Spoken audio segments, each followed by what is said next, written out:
झोंक देना। दम होगा तो मोदी को फिर से रोक लेना। दम होगा तो मोदी को फिर से रोक लेना। आएंगे फिर आएंगे मोदी जी, फिर आएंगे। आएंगे फिर आएंगे मोदी जी, फिर आएंगे।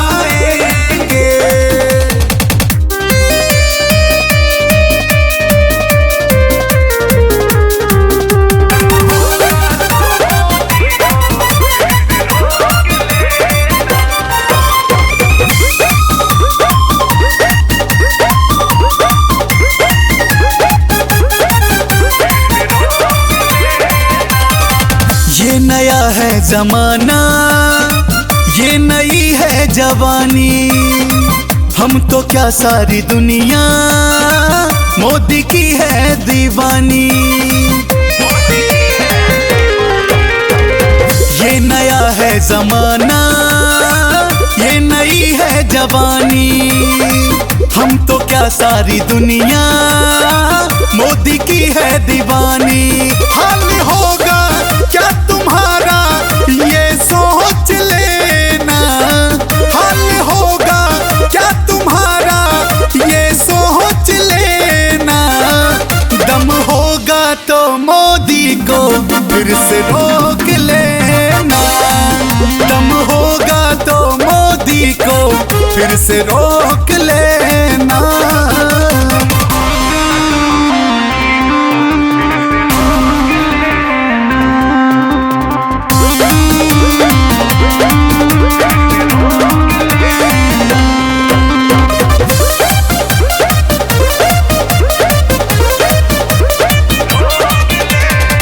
हम तो है राम वाले, मोदी जी के दीवाने। राम के जो है दुश्मन, उनको क्यों अपना माने। हम तो है राम वाले, मोदी जी के दीवाने। राम के जो है दुश्मन, उनको क्यों अपना माने। बन रहा है राम मंदिर, कुत्तों भौंक लेना।